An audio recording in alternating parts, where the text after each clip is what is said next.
At the easternmost edge of Long Island lies Montauk Point, a scenic landmark with beautiful views along the New York coast. Just to the west of this, however, lies the abandoned Montauk Air Force Base on the grounds of Old Fort Hero. It is said, after the government ceased operations there, a group of independently funded researchers began conducting experiments ranging from psychological warfare to time travel, using unsuspecting members of the military and even children. This project came to a disastrous end when the scientists ripped a hole in space-time to 1943, and their test subject conjured an enormous monster so violent and destructive, the entire base fled for their lives.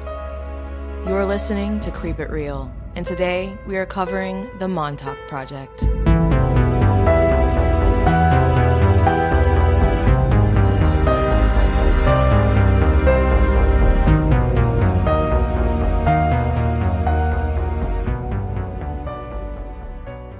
Creep It Real is a weekly podcast where we present our theories of the subjects we cover based on our interest and research.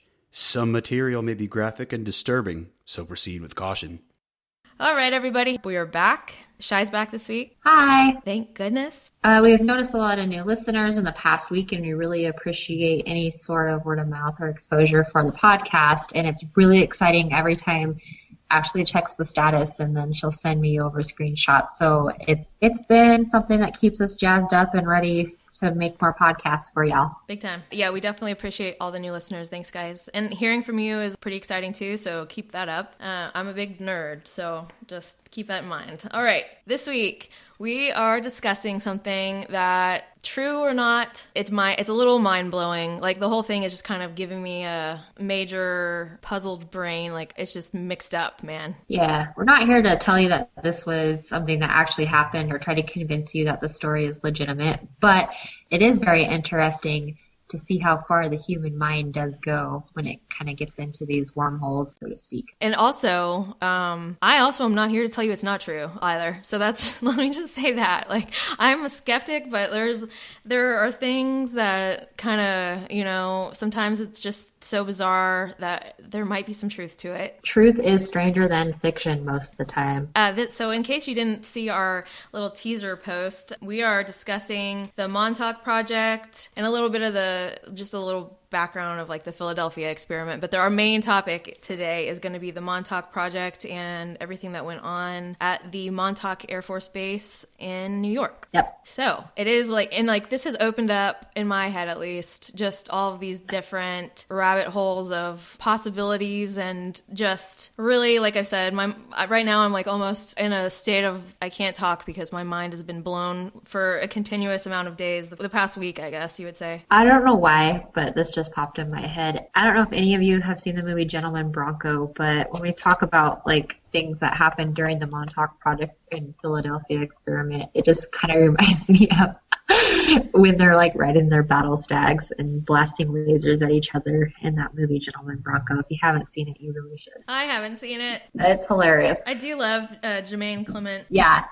So I read this subject today. I read a book from Preston Nichols called The Montauk Project Experiments in Time, and that's where I got a lot of my information. And so a lot of what we talk about today is going to be his reference to those situations because he supposedly was there. So in the early 70s, this Preston Nichols, who was a specialist in electromagnetic phenomena, he worked for a defense contractor, but at the same time, he had also gotten a grant to study if mental telepathy was an actual legitimate occurrence or not. And in his studies, he found that telepathic waves were like radio waves in some ways, but they did not have all the normal wave functions. So you could actually study them visually. And in his studies, he kind of gathered about 5 or 6 psychics who he felt had some credibility and worked with them on numerous occasions. And he found that they all got blocked around the same time every single day. And it was by an on-air signal that was between 410 and 420 megahertz, which he pinpointed to the Montauk Air Force Base. So he went up to this Air Force Base and he noticed that they were using an old World War II defense system SAGE radar that was on Montauk Point. It was totally antiquated, and he did not know any reason why they would be using such an out-of-date radar. So he went to the base. It was active at the time. He asked about it, but since it was active, they really could not give him any information, and that gave him some kind of, I guess, like a little bug up his butt that he wanted to go study this Air Force Base a little more to figure out why they were using this giant outdated radar.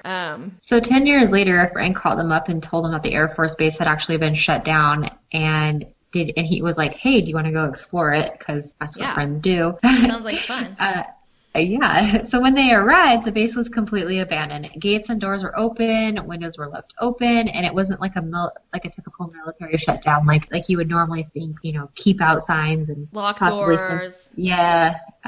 So a homeless man was actually living in one of the buildings that they came across, and he told him that he had worked on the base and that a giant creature had shown up one day and caused everyone to flee in like this panic. There were also irregular weather patterns around the base, and they were performing mind control experiments. And then he said that he recognized Nicholas and said that he was his boss. So, dun dun dun. So, over the course of the next few months, Preston Nichols, he had a slew of people confront him regarding being their boss at the Montauk Project and have had detailed technical knowledge of things going on there. So that seems a little wackadoo, I mean, This is like, these start to be the times where I think an extremely skeptical person that doesn't really want to even give any of these types of situations consideration after they hear something like that. Like, that's the kind of thing that like kind of would drive somebody away. But I implore you to continue to listen, because it's definitely interesting. There's, science that goes on here that I feel like kind of explains that some things are legitimate here. It's just a matter of how far did this really go. Yeah. He began to investigate as much as he could about the base and what had actually went on there. And he ended up asking the locals about strange events in the area, and 6 people said that it had snowed in mid-August. So that's pretty weird. Yeah. And what's really weird is like the weather this year. I mean, there's snow in Las Vegas and stuff. So like how much this type of thing like recycle itself, you know what I mean? Who knows? So others said that hurricane winds, storms, hail, lightning had all taken place throughout the years without prior meteorological evidence to predict them. So no almanac records or, like we said, reoccurring type issues in this area had happened. Yeah, this was not a typical event that had gone on before, and like the meteorologists couldn't predict this, days in advance or hours in advance. Yeah. Oh, sure. So he then spoke to the police chief, who said that there were animals that would come into town en masse, sometimes crashing into the windows. And it was a small town with infrequent incidences of crime, yet they would have like these 2-hour periods straight where crimes were just being committed nonstop, and then they would completely stop, and then again would occur for another 2 hours straight. And that kind of thing went on for the entirety of this 10 years that this project went on at the Air Force Base. He also reported that teens would suddenly group together in these large groups for 2 hours, and then after the 2-hour mark, they would suddenly completely break up and go their separate ways without any reason or seemingly any reason at all. So that, those were the weird occurrences, and that's given to him from a police officer. So you have to think there's some credibility there, and that a police officer isn't going to be known for spreading these insane rumors about weird occurrences in his town where he is the sheriff. That, whenever like somebody like that gives you a testimony of that nature, I think you have to like look at it like there's some credibility there. So one day, a man named Duncan showed up to Nichols' lab, and he quickly ingrained himself into the research group. He was very knowledgeable about what they were doing with the engineering, and he was just very helpful. But Nichols took to him really quickly and just kind of ingrained him in the group. And he took him to Montauk, where he said Duncan immediately began to identify buildings and details about the buildings, and just like knew all this information that he wouldn't have thought he would know. And they entered the building with the transmitter, and Duncan went into trance-like state and began to spit out all this information about the Montauk Project that he had previously not remembered, supposedly. He said, so here's where you're really gonna be like, what? So he said that he was programmed to come and befriend Preston Nichols, to then kill him and blow up his lab and essentially destroy all of the evidence and research that he had been doing. So he's almost like a sleeper agent. Yes. Because it gets into like there's like a code word and where he anyway, it's essentially what it is. Totally. And to be honest with you, I don't know a lot about that. It's funny because I had a friend just mention to me the other day about how she had read something about how Lee Harvey Oswald had been a sleeper agent who was in, I think, MK Ultra, and they think that he was a sleeper agent and ended up killing the president without even really meaning to. So he was just like a pawn in the game of whoever, I guess, was controlling his mind. And so that's essentially what this guy Duncan was saying that he had come to do, was kill Nichols and destroy all his research. So Duncan also said that he and his brother Edward were members of the USS Eldridge on the crew of that ship on the Philadelphia experiment, which that's quite a coincidence. And I think I'm going to have Shai kind of talk about the Philadelphia experiment a little bit. So the Philadelphia experiment is honestly kind of cool in theory because allegedly it was a military experiment that was supposed to have carried out by the U.S. Navy at a Philadelphia naval shipyard in Philadelphia, Pennsylvania, sometime around October 28th, 1943. They wanted to take the Navy destroyer escort, the USS Eldridge, and they wanted to have it kind of disappear or become cloaked so that, enemy ships could not see it. And the way they wanted to do this was to use magnets and kind of bend light around it so that it didn't literally disappear, but it couldn't be seen by others. Well, what they claim happened is that down the line, somehow they ended up creating like almost a wormhole and portal, and the ship ended up like 400 miles away, which had these catastrophic effects on the crew. They say like they found the crew members kind of melded into the ship where they would find like arms hanging out of the wall or men that were still alive that were kind of like cast into the actual ship. Yeah, like halfsies. Yeah, exactly. And a lot of the crew members said to have suffered like schizophrenia and all these health issues. I do remember at least this much, that it mentally destroyed most of them. Like they were crazy after that. Whether or not this happened, a lot of the people came out of it with some like severe mental issues. But the U.S. Navy actually maintains that no experiment whatsoever was conducted and that it was just like this elaborate hoax.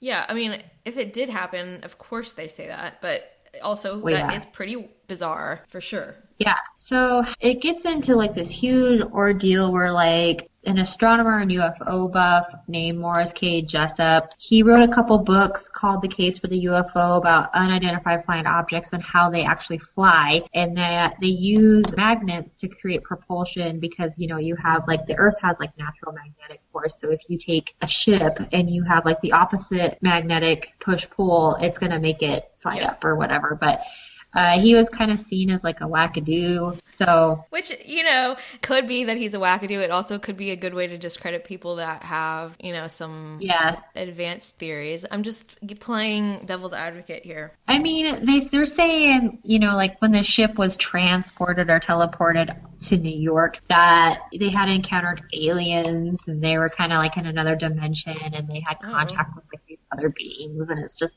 Oh my. I didn't hear all that part. Yeah. I didn't hear all that part, but that's quite elaborate. Yeah. Okay. Anything else? I mean, good go on there? Anyway, long story short, the Navy supposedly was trying out this experiment, which would have been good in theory for battle, but it went totally wrong, and they ended up creating this other dimension wormhole. Yeah. So... good job, guys. So this Duncan fella, he is now saying he has come from this Philadelphia experiment. So interesting, and that's going to actually tie in later too. So we shall see how this unfolds. Oh, and I wanted to say, listen carefully to this, you guys, because there is a surprise, and if you can tie this into a popular show, you win a prize. Oh yeah, we won't tell you what it is, but it's really good. Mystery prize. Okay, so while Nichols had been on with his friend searching around on the base, he had found various orders to different military personnel scattered around the base, and he took photos of them because he didn't want to actually take anything, I guess. But he took photos of them so that he could show these to other people later and see if these were legit. And he ended up getting in contact with the senator that was formerly in the Air Force, who he thought he might have some connections that would enable him to get a little more information about what was going on there. So the senator took it upon himself to investigate into the matter, and he found that the military technicians who had been on those orders that Preston Nichols had found on the base actually did exist and had been assigned to the Montauk Air Force Base. The strange thing about that was that the base had been decommissioned, derelict, and mothballed since 1969. So at this time, it had been closed already, officially closed, not running where the military would be working on it. So the question you got to ask yourself is, why was there Air Force personnel working on a derelict base? And where did the money come from to fund the work that was being done on this base if it wasn't actually officially open for military use? The property of Camp Hero, which is the base, and Montauk were listed as derelict, and the property was listed as held by the General Services Administration since 1970. So just closed, totally not open for business in any way, but it was still held by the GSA. Oddly enough, though, the senator was not greeted with enthusiastic cooperation, and he told Preston Nichols not to speak publicly about his investigation or he could jeopardize it. So he was kind of trying to do this on the down low because nobody was really that excited to see him asking questions and trying to find more information out about what was going on there. And when his investigation was complete, he found that there was no trace of government funding, there were no appropriations, no oversight committee, and there were zero records of any payments being made in the entire time that place had been open. So at that point, what went on that base was a complete mystery still, and sounds sketchy. Very sketchy. Yeah. And so Preston, he was still working with the defense contractor after the beginning of the investigation into Camp Hero and the Montauk Project. He began to feel serious anxiety around certain areas in the building where he worked. And that kind of goes into like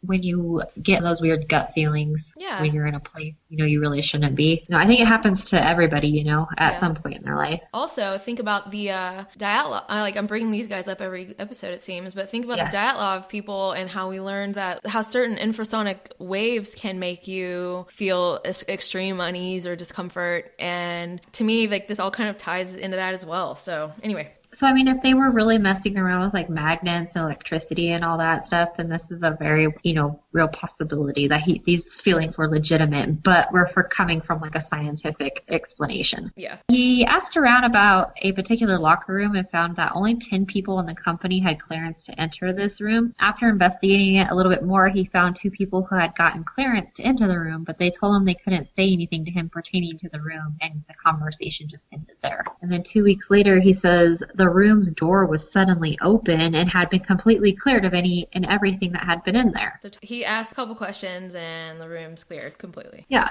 He was actually able to go into the room now, and he found there were dirt markings on the ground, 4 round structures, what he presumed were coil structures, and a console. It had a huge power line, and there was an elevator at the back of the room that only had 2 buttons, main and subfloor, and a numbered keypad. So he pushed the button for the subfloor down, but the elevator would only go as far before prompting him to enter the proper code into the keypad. So after no code was entered, an alarm went off. Within 30 seconds, the security was alerted. So then following this, Nichols started to have these strange experiences where he would be sitting at his desk and all of a sudden he would realize that he had a Band-Aid on his hand when he didn't have one on his hand before, 15 minutes before. He was having these weird flashback memories of moving equipment, but he didn't actually remember doing it, and he just kept getting these weird Band-Aids on his arm and on his hand. And he would say, I would look down and it would be there all of a sudden, and it wasn't there just 5 minutes before. So he went to the company nurse and he asked her if she was giving him these Band-Aids in some way he didn't remember, and she had no memory of giving these Band-Aids to him. And he came again and asked her a second time, and after that time, she actually told the security, and security came and asked him why he was going to the nurse so often. So after that point, when the security came and talked to him because of the Band-Aid situation, which seems kind of silly, he decided to drop it as far as the Band-Aid situation situation is concerned and not try to like investigate that any further. So one day he walked into this high security area and he didn't have clearance to enter, but he kind of just went down there on a whim and thought, okay, I'm going to hand the security guy my badge and see what happens. And the security guy took his badge and gave him a new one and told him that he was free to go inside. So he said he just followed his intuition and walked back to a mahogany office where he found a nameplate that had his name on it, and it said he was the assistant project director. So that was a little surprising, I would say. And he said he sat down and like for 6 hours he just went through all the paperwork and documents that were in the desk and just trying to like soak it all up. Like he spent as much time as he could so that he could try to remember as much as he could, because he knew that he wasn't going to be able to take it with him. And a few weeks later he returned to that lower floor area where he had found the office, and again he handed the security guard his badge, but he was then not granted entry. And a project director came down to speak to him and asked him why he was trying to get into the office, or the lower office. And he said, well, I have an office down here. And the man was like, no, you don't. He was like, I do. And he said, okay, well, show me that office. So he like walked him over to where his office had been, and it had been completely cleared. The room was empty, and there was no sign of the previous office that had been there whenever he was there a few weeks later. So is this, like schizophrenia or is this... Right. Yeah, is this something that is more maybe insidious, or someone is actually trying to get him to not remember certain things? I don't know. I can't tell you for sure. Well, you got to think, like, are these people purposely trying to make him feel crazy? Like maybe he's the one going insane, and you have to give that some sort of thought that yes, trying to discredit somebody by making them appear to be crazy is a legitimate form of discrediting people. It happens. Yeah. So he was pulled aside and told if he breathed a word about any of this, he would be locked away in jail and the key would be thrown away. So basically he would be like wiped off the face of the earth. Yeah. At this point, Nichols was positive he was living two separate existences. So, okay. Ooh, spooky. One day he was installing a Delta antenna on his lab and began to remember things that he had been blocked from his mind. In July 1990, he was laid off from the defense contractor. Just prior to this, all of his closest contacts had also been terminated. They were kind of like clearing this place out of like some of these people that seem to have... Yeah. They were cleaning house, essentially, to get rid of these people. He worked for this company for about 2 decades, and then suddenly all his links and his friends and ultimately info sources were severed. So this is the only life you know. This is what you've been doing for 2 decades, and then all of a sudden it's like gone. Yeah. What do you do with that? How do you feel? Yeah, and you like don't even really know what the heck was going on to begin with, It sounds like all of a sudden it's like you're starting to realize that what you thought you have been doing, you weren't doing necessarily that and that alone. And then soon after you start trying to investigate that and not just, I guess, be the complicit little sleeper agent then in your own way, then you're fired, and so is everybody that you seem to have created relationships with for 20 years. So it would be interesting to kind of see the if there's actually a record of any of it, of any of that part of it. But yeah, like all the employees, and then because when you fire people or terminate them, there's a process and there's documentation. But you probably can't get private employment information, because this was with the defense contractor who apparently was working with the Montauk Project, which was being funded by who knows who. It could be aliens for all we know. Okay, so like Shai said, he started working with these Delta T antennas, and it started to do stuff with his mind. And a Delta T antenna is an octahedral antenna that can shift time zones and are designed to bend time.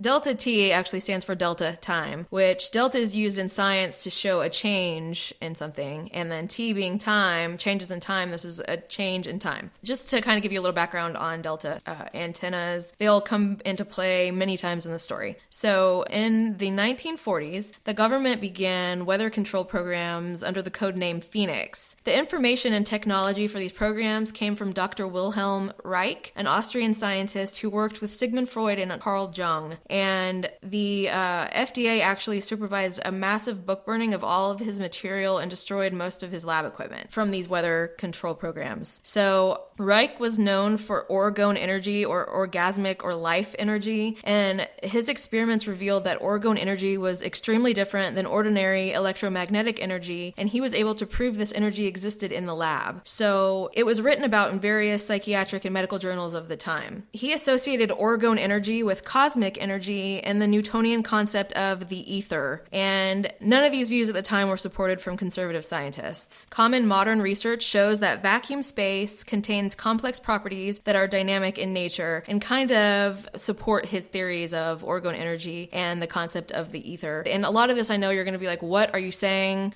I kind of feel the same way, but it is important, and it does help kind of give you a better picture of what was going on in these tests. And what was going on in these tests is extremely interesting, and I don't just want to tell you what they were doing. We want to tell you how they were doing it and how they could explain it scientifically. So the researchers found that there were practical uses for this orgone energy, like weather manipulation, and they found that violent storms accumulate dead orgone or DOR energy. And the accumulation of this dead energy is energy on a descending spiral. It is found in biological organisms and empty regions of the environment as well. And an example of this orgone energy, so say a go-getter who is like happy and always trying to make a move in the positive direction has plenty of orgone energy, whereas like somebody who's like complaining hypochondriac that wants to die has dead orgone energy. So they soon found that the more dead orgone energy that a storm system contained, the more violent the storm system would be. They experimented with many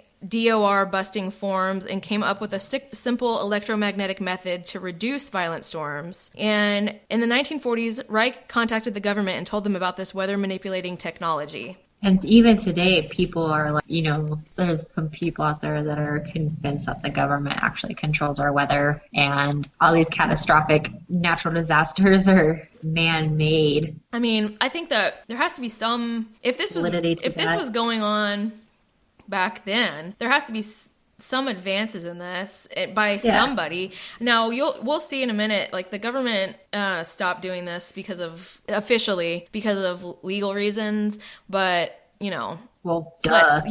But like as we were going to see in this story, just in this story alone, that there are definitely defense contractor, non-government sanctioned companies with technology and money that I am sure are able to manipulate things and conduct experiments and research that is not approved by the government. So anyway, back in the 1920s, the government was sending these little devices up into the sky that would record temperature, humidity, and pressure, and they would a balloon would pop and it would come back down to Earth, and they were trying to record information about the weather, but it took so long. And so the government's tech team merged with Reich's discoveries. They combined this with Reich's dead orgone energy busting device and called it the radiosonde, and they began to conduct experiments with it. And witnesses of these experiments saw approaching storm systems split up and go around the test site on Long Island, and that's just to give you an idea of what they could do. So it was able to break up a storm system and make it completely go around the test site. They kept this technology really secret. They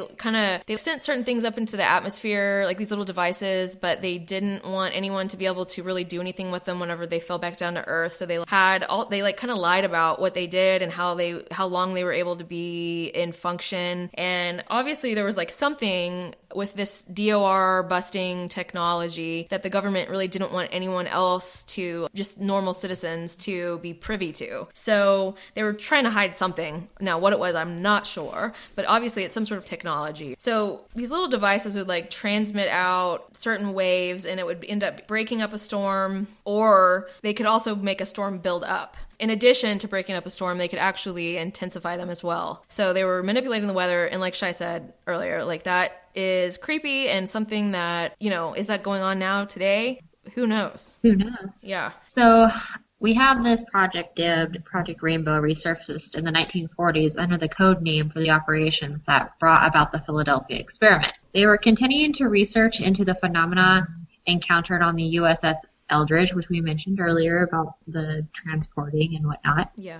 Their concern was the electromagnetic bottle technology, which eventually resulted in the modern stealth fighter craft. So we think about the stealth fighter and how, I mean, it was almost like an accident that this technology came about and we were able to produce these types of crafts. Yeah. And okay, so obviously we have modern technology that we see as a result of these projects. So to me, at least, and I think Shai agrees, I always say that, I think I always say that, though it does give it some validity, you know, it gives some of the story of some validity because we have some actual tangible proof that something like that stealth technology resulted from the test that they were doing, similar to the Philadelphia project. It was kind of like a precursor to this stealth technology. So, you know, there is some truth to this stuff, and you can't just totally discount all of it. So Dr. John von Neumann was hired to find out what went wrong with the human factor in the experiment and why it seemed to gravely affect some of the men aboard the ship. In the early 1950s, the government decided that Project Rainbow and the radiosonde be included under the same umbrella, and the name the Phoenix Project was used for it all. The headquarters were at Brookhaven Labs on Long Island, and Dr. Neumann was also in charge. Neumann was a mathematician, but also became a theoretical physicist noted for advanced concept of space and time. He built the first vacuum tube computer at Princeton and served as head of the Institute for Advanced Study. So, kind of a brainiac over here. Yeah, maybe a little intelligent. Right? His background in math gave him enough theory to communicate with Einstein, and he could serve as a go-between for him and the engineers. He soon learned that in order to begin to understand what went wrong with the Philadelphia project, he had to understand the metaphysical side of man. The rainbow technology had dissolved physical and biological structures of human beings. People were stuck in the bulkheads and changed beyond recognition in some cases. But the esoteric workings of the mind were what was affected first in each case. Right. It affected their mind first and foremost before anything else. Yeah, because as we said, you know, a lot of them suffered from mental issues afterwards. Neumann had spent 10 years working out why humans had troubles with electromagnetic fields that shifted them through different places and times. Which, if you've ever watched shows on like the human brain, they always say that like your brain is just a bunch of electromagnetic pulses and electricity circuits and whatnot. So it would kind of make sense to think that something like this would have such a dire effect on your brain and kind of alter its way of working. Right. What he found was that humans were born with a time reference point. He says that conception and energy is attached to a timeline, and we all start from this point. Our energy being is separate from our physical body. So this is where I was like, what? So our whole reference as a physical or metaphysical being stems from that time reference, which I just mentioned, which reads within the electromagnetic background of our planet. So it is the basic orientation point that you have to the universe and the way it operates. It is what keeps you mentally grounded. So this time reference point is what was thrown off kilter with the crewmen of the USS Eldridge and caused the untold trauma to their brains. The rainbow technology turns on and creates an alternate or artificial reality. So it creates a stealth effect by isolating the ship and the individual beings within the bottle effect. And the beings in this bottle effect are literally, they're removed from space and our universe as we know it, which accounts for the invisibility of the ship and the people. So if you've ever seen The Matrix, this is kind of what I put two and two together. This is what comes to my mind, which isn't the secret show I was talking about, but it's just another. Yeah, just another. Yeah, so like I think a lot of sci-fi references things that perhaps are not so fictional, but perhaps just are things that we aren't always knowledgeable about or knowledgeable of. Right. So the alternate reality that's created has no time reference because it is not part of our normal time stream. They are entirely out of time. It's like waking up and not knowing where you are at all and not being able to figure it out either. The Phoenix Project was faced with solving the problem of bringing the humans into the bottle and also out again while simultaneously connecting them to a real time reference, which is Earth, while they're in that no time zone. So what in the heck are you talking about? Like, what are you saying right now? So it's It's very easy to kind of get lost on this. But I do think it's important to talk about. So when the people are in the bottle or the alternate reality, they had to be supplied with something that would give them a time reference instead of just like free floating with no time at all. So I think that makes sense to you. The scientists solved this by feeding into the bottle the natural backgrounds of Earth, or at least enough to convince the people inside of this continuous time stream of a time reference. Okay, so they just needed to feed something into that bottle with them that would make them feel like they were still on Earth. So kind of like the Matrix when they program backgrounds and cities and people. And that's so true, because we will talk about it. Like, they do have to create programs in order to get these people in a place where they're not going to absolutely lose their minds whenever they have to go through these experiences. So, I mean, it all is down to the computer programming. Yeah. So it was necessary to set a phony stage to feel some degree of normalcy, like we said. So to do this, the computer had to calculate time references of specific people and replicate those while passing them through the electromagnetic bottle. So the people inside the bottle, they would be going through the zero time or no reality, or at least a disoriented reality at best. But the computer had to generate an electromagnetic background or phony stage that the physical being would sync with as well. And I'm pretty sure you saying that made it make so much more sense to me and other people probably as well. Because when you think about the movie, they're able to manifest things in the alternate reality because it's like a blank canvas almost for anything you want. You know what I mean? Yeah. I mean, even the movie, that creepy guy talks about the steak and how he knows it's not real, but he can manifest the taste and how he wants it to be. So yeah. I don't know if it helps. Yeah, I think it does. I think it's really helpful, actually. So eventually Congress disbanded the Phoenix Project. I'm sure it was just getting a little beyond them, but the group at Brookhaven had already built this entire kingdom around the project. They had Reichian and stealth technology, and they weren't about to just stop because Congress told them that they weren't funding them anymore. So the people at Brookhaven went to the military and they informed them about the new technology that they were working on that could make the enemy surrender without a war simply by flipping a switch, which I'm sure sounded pretty appealing. Yeah. Obviously, the military was enthusiastic and wanted to cooperate, which is a big shocker, I'm sure. And then an even bigger plus for them, probably at the outset, at least they thought it was they were told they didn't need to get involved in any financing of the project because it was covered by the group at Brookhaven. Which, I say, because I'm like, who's the financier of this little project? But the people at Brookhaven, they needed a place to properly experiment in seclusion, and they needed certain equipment and personnel from the military, which I guess they were happy to oblige at this point, and they gave them a list of the technology that they required. One of the biggest things that they needed was an old Sage radar. They required a huge radio sonde that could operate around 425 to 450 megahertz. From earlier research, this was known to be the megahertz range for getting into the human consciousness. And I think we can all remember that we just spoke of a giant antiquated antenna that was on the top of the Montauk Air Force Base, and that was the perfect thing for this Brookhaven group. So it was exactly what they needed. They had a whole Air Force Base where they had the antenna and the seclusion that they needed, and now they pretty much have the military there to do their bidding. So the name of this new project became Project Phoenix 2 by officials. It was colloquially named by the author and others involved as the Montauk Project. The Montauk Project. Up until the move to Montauk, Congress had been informed about what occurred with these scientists' research. But at this point, independent people were carrying forward with a project that was denied by Congress and was operating outside of any controls while also using the military. There was zero documented proof of any financing, but sources claimed that funding originally came from the Nazis.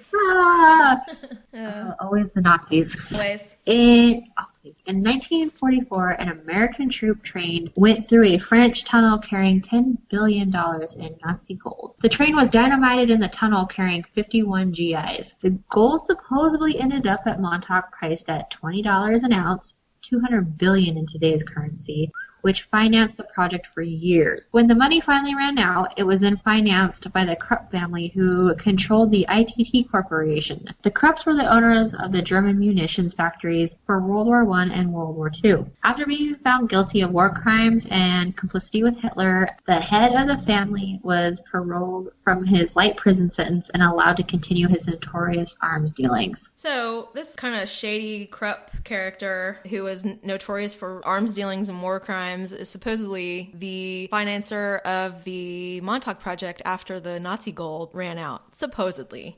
So basically, just basically another Nazi. Which just goes to show you what money can do for you. Yeah, I feel like we're seeing that more and more every day, but continue. Yep.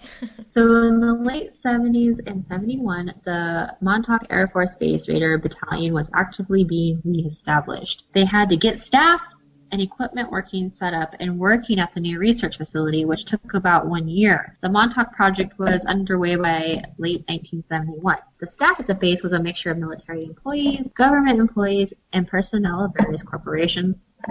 Preston Nichols was one of the latter and came on the project in 1973. Inside the building was a chair in a shielded room. They experimented with running transmitters at different pulse widths, rates, and frequencies. And here's kind of interesting because when you watch like sci-fi movies and things of that nature, they have like this common thing how they all have like this chair, whether it's a space chair in a spaceship or a chair that you sit in. Like they were talking about like Stargate, you know, the show Stargate. There's like a chair. I haven't ever watched those shows because I'm not a nerd, but just kidding. If you like Stargate, I'm sorry.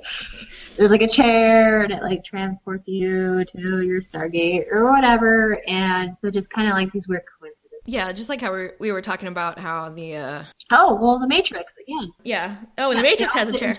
Yeah, Matrix. They all sit in chairs when they go in and out of the Matrix because they have to be plugged in. So. Right. So they tried everything they could think of, just good old empirical experimentation. Different changes and combinations could make a person sleep, cry, laugh, be agitated, etc. Which goes back again to the Dyatlov, where frequencies had major effects on people's moods. For sure. I don't know if I mentioned it in that episode, but we had a science teacher one time didn't tell us that she had actually a machine in the classroom and had been running it the entire time we were in there on a low frequency, which we couldn't actually hear. But by the end of the class, we all had headaches and felt really agitated and didn't know why. And then she was like, surprise, I've been doing this. And we were all like, thanks a lot, lady. Yeah. Oh. There were rumors that when the Sage Raider ran, the mood of the entire base was changed. The scientists wanted to see how they could change and train brain waves. This was done by changing repetition rates of the pulse and amplitude in correspondence to different biological functions. This way, a person's thoughts could be controlled. This just made me think of like the brown note when they play like a certain musical note, people poop their pants because it like releases your bowels. I don't know. Maybe it's something like that. Maybe they were just trying to get people to poop their pants. Oh god, that might have been one of the things that they tried. Hey, you never know. Yeah. So using the 425 to 450 megahertz of radio frequency power, it gave them a window into the human mind. So the next step, they wanted to find out what was inside of it. And now the subjects were exposed to strong enough waves to influence their brain waves, but to not do damage to their brain. Now, that being said, if they were exposed over several days in a row or, you know, for just too long of a period of time, then it did do damage to their brain. And there was that man who we mentioned earlier, Duncan, he actually sustained serious brain and tissue damage, supposedly, because he was the main test subject of this group. He was just like, he had the most consistent and strong, I guess, psychic abilities that they needed, or was able to like tap into his, you know, higher consciousness easier. So they used this guy supposedly like crazy, and he ended up having serious issues with like scar tissue developing in his lungs, and his brain was just kind of fried. When he went to the doctor in 1988, his doctor commented that he had never seen such strange scar tissue that was in Duncan's lungs. The only other time he had seen it was in the service when someone had gotten in front of a high-powered radar beam, which was exactly what was happening with Duncan. He's being microwaved. Right. Okay, so Duncan got kind of screwed in this whole deal. So at this point in the project, the researchers were interested in monitoring people and starting to change their thoughts and moods. So they were kind of just like getting more and more into furthering this mind investigation research, I guess, or mind control. So they needed test subjects, and they invited a lot of different Army units to come and stay at the base for R&R. It was a beautiful location on the coast. There was a huge gymnasium, a bowling alley. There was great food and accommodations, and unbeknownst to the servicemen, they really were being invited so that they could become guinea pigs for these mood control experiments. And they weren't the only guinea pigs, because they also tested it on the townspeople. Civilians in Long Island, New Jersey, upstate New York, and Connecticut were all used as guinea pigs to see how these mood control experiments would affect all these different people. But most of the tests were done on vacationing soldiers, and a huge amount of data was collected from all of these tests. So once they had enough data, they began to make sense out of which functions did what combinations elicited what response, and also were experimenting with frequency hopping, which consisted of kind of randomly shifting their transmitter around to 5 different frequencies, and that's a later key as to how they were able to kind of bend time. So the more and the faster that the frequency hopped, the more psychoactive the results would be. So they just kept kind of honing in on this technology, and their database became very extensive, and it covered an extremely broad range of cause and effect.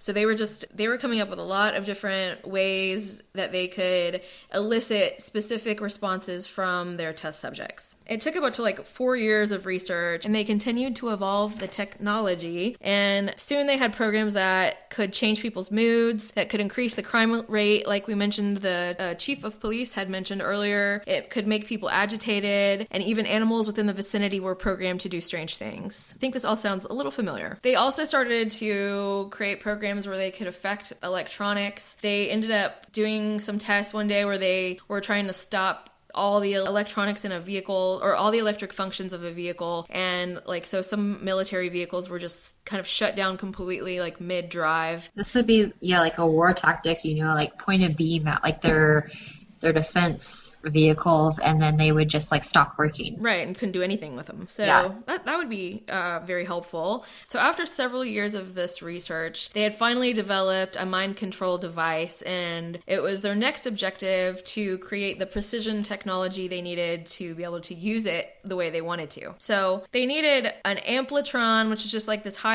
ultra high powered, high frequency antenna, and a thyrotron, which is just a regulated frequency hopping source. I don't think we really need to go too much into that, but the frequency hopping is what made mind control and time bending possible. And so they needed these super powerful machines in order to further their research. I like it. It's kind of strange because around all this time, there were so many different ways the government was trying to do mind control. Again, MK Ultra, Manchurian candidates, they were experimenting a lot with LSD, that sort of thing. So yeah, it's no surprise that they were trying, anything and everything to kind of do this. Yeah, it does seem like they're just kind of just throwing out all the stops here.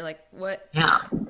Everything but the kitchen sink. In the 1950s, the ITT Corporation developed sensor technology that could display what a person was thinking, and they dubbed it the mind reading machine. And it operated on the principle of picking up electromagnetic functions of human beings and then translating that into an understandable form, which I'm I don't know how, but okay. It was a chair in which a person would sit. So here's that chair again. There were coils which served as sensors that were placed around the chair, and there were 3 receivers, 6 channels, and then this Cray 1 computer. So this Cray 1 computer would display what was on a person's mind digitally on the screen. And it's apparently it's still a mystery as to how this technology was actually developed. It has been suggested that the research was aided by the Syrians, who are an alien race who had come from the star system known as Sirius. This theory has aliens providing a basic design for the humans, and they worked it out from there. Take that how you will. That sounds pretty crazy, but I will say probably stranger things have happened. We'll see. Well, it's either aliens or Nazis. Yeah, it's gotta be one or the other.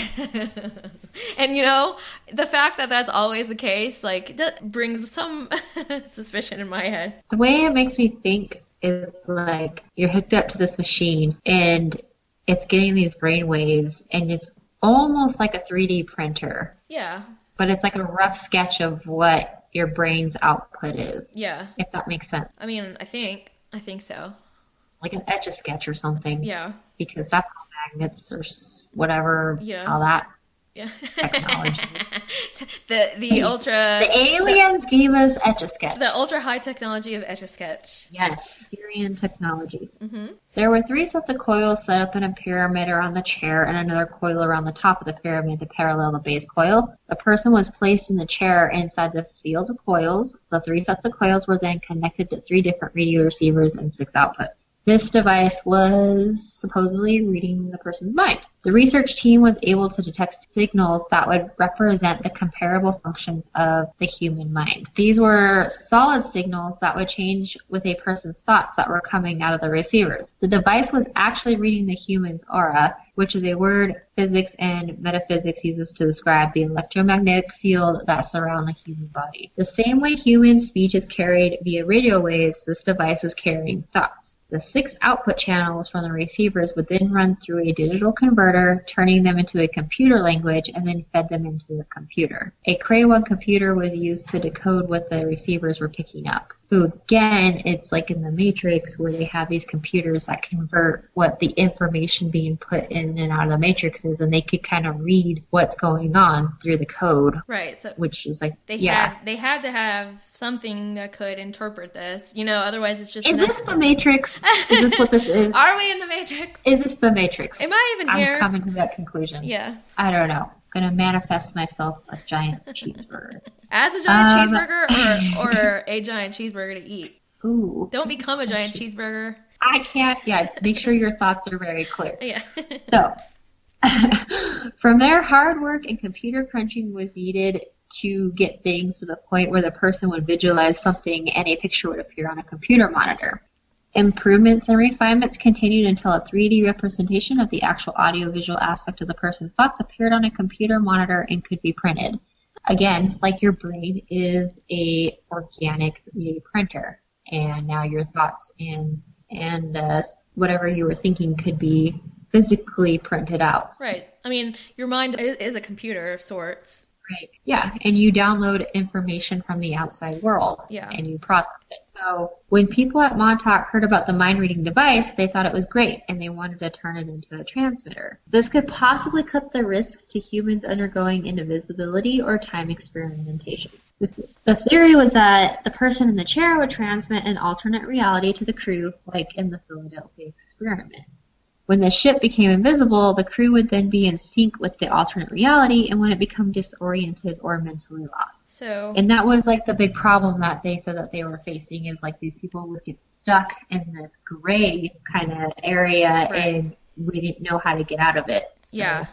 So this would give them that kind of reference. Yeah, that reference point, like that fake reality that they could at least feel like they weren't completely disoriented. Right. At this point, the chair was procured, and it was now referred to as the Montauk chair. They now hooked up the chair to the coil setup from ITT. The Cray 1 computer was used to decode the transmissions being generated from the person in the chair. Then it was interfaced with an IBM 360 computer. This was then interfaced with a Montauk transmitter. Whoa, man, that's some stuff there. Are you guys keeping up? Because I'm barely. The extent of my computer skills, I played Oregon Trail and Mavis Beacon. Oregon Trail is the best, though. It was. They should bring it back. Mm-hmm. I think they might have, but just... Ooh. I don't know. So, around this time, Al Bielek took on a key role in the project. He is the author of the book, The Philadelphia Experiment and Other UFO Conspiracies, and has memories of being involved in the Rainbow Project as well. So, basically, it seems like if this is legit, if it is or not, whatever, but if it is, then a lot of these same people seem to be involved in all, or at least quite a few of these projects, So, which, I don't know if that gives... they kind of been shuffled around. Right, and they have a certain skill set, They have a particular skill set, and they are using it, and perhaps not fully remembering everything because of whatever is going on. Exactly. He was originally brought in to explain what was going on metaphysically with the use of the transmitter on the human beings. He was chosen because of his engineering background and the extensive knowledge he had of esoteric matters, which is just like matters that are not widely known.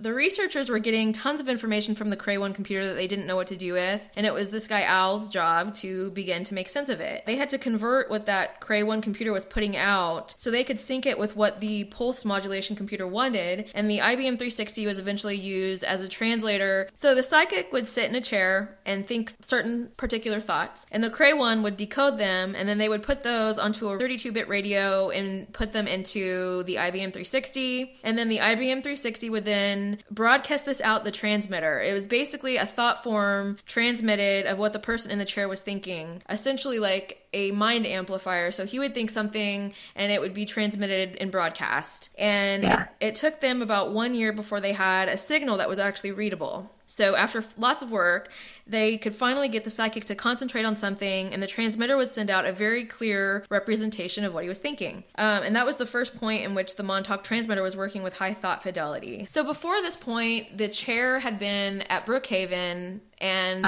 was sending transmissions to Montauk, but they would encounter problems every so often when they thought that perhaps there was like a time glitch that had gone on, where if the flow of time glitched in any way, it would just completely screw up the transmission altogether. So I was not very knowledgeable about time glitches. No, and that's like we discussed, like, but it's like deja vu, like something happened and then it happens again and you experience that weird deja vu feeling. Like it could just be like a strange glitch in the matrix of time. Yep.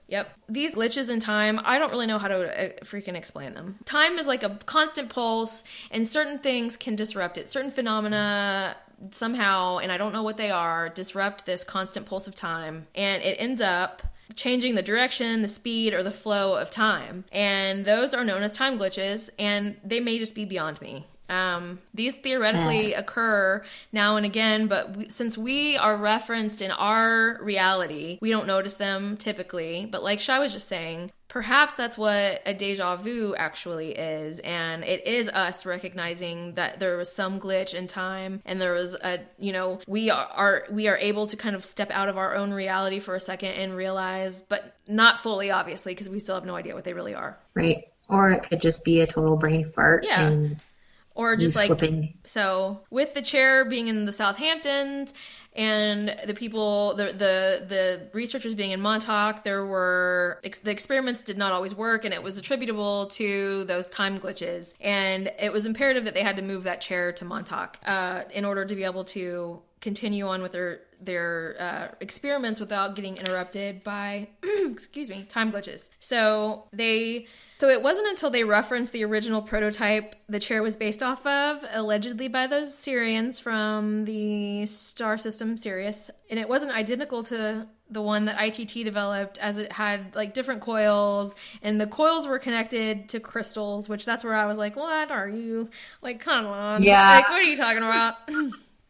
The receivers were not actual electronic devices, they were crystals. So what do we know?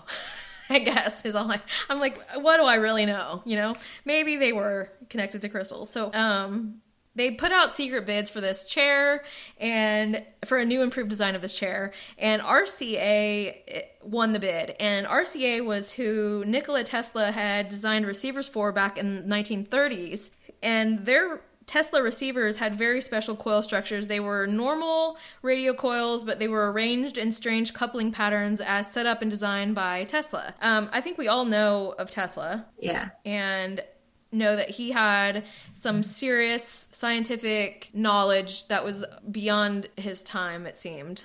Just exploring that man's brain alone, the fact that he could just think these things and then make them become a reality, it's insane to think about. And it's kind of surprising that he wasn't honestly ever kidnapped and his genius wasn't used for secret Nazi evil experiments. So, So the setup of the new Montauk chair, they allowed them to create a constant field of energy within these coils, but it did not go outside of that. So it didn't affect anything outside of those coils. It just was able to really harness it inside, and that's where it stayed. And this is what was known as the delta T that we mentioned earlier. So these coil structures could elicit like a change in time. So in 1976, the researchers got the final and the last generation of the Montauk chair, and by late 1977, the transmitter was reproducing thought forms without glitches and at a very high degree of fidelity. So at this point, the researchers kind of pulled out all the stops. They were ready to take this research to the next level, and they had this psychic Duncan Cameron. They would have him concentrate on a solid object, and that solid object would actually begin to precipitate out of the ether. So whatever Duncan would visualize, the transmitter would then transmit the matrix for it and then build enough power to materialize whatever he was thinking of. There were times where it was like a see-through, kind of like a hologram almost, that would be kind of like a ghost. But they were also saying, though, when watching interviews with him, he was saying, like, but they weren't just holograms. It wasn't just his mind projecting some false sense of reality. Like, if he wanted to, he could actually manifest 1800s Paris, France, and it would be this live physical time.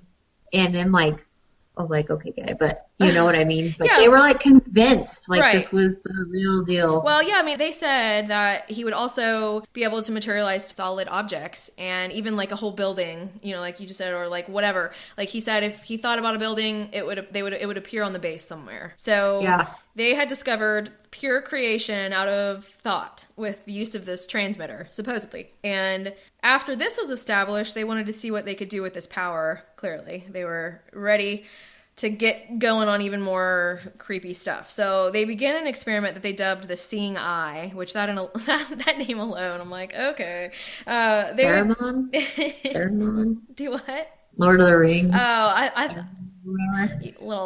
we're talking about nerds over here. And then I was just thinking the Whispering Eye from oh God. Okay. So they would give Duncan a lock of hair or some other similar item from an actual person, and they would have him concentrate on that person intensely while sitting in the chair. And he began to hone the ability to see through their eyes, to hear through their ears, to feel through their body, supposedly. And while that's pretty amazing, if that is true, it's here that the experiments begin to take on a more sinister agenda. Oh, now it gets creepy sinister. And that is where we are going to stop for today. Next episode is going to get real bizarre. Yeah, it gets even more insane. Well, which will get you thinking yeah, about more hints. Oh, yeah, what the answer is. Yes. So we thank you for tuning in and joining us. We are available. We're available. If you want to email us your thoughts, opinions, suggestions, our email is creepitrealpod@gmail.com. Constructive criticism, okay? Yeah. You can find us on iTunes, Apple Podcasts, Google Play, Stitcher, Podcast Addict, Buzzsprout. Yeah. And if you could please give us some let's give us 5 stars. 5 stars on iTunes. Any reviews that you could give us, that's super helpful in helping us reach new listeners. Again, welcome to all the new listeners that have been joining us over the past few weeks. Okay. All right, y'all. We're out, and have a wonderful rest of your week. Yep. We'll talk to you later. Creep it real. Bye. Bye.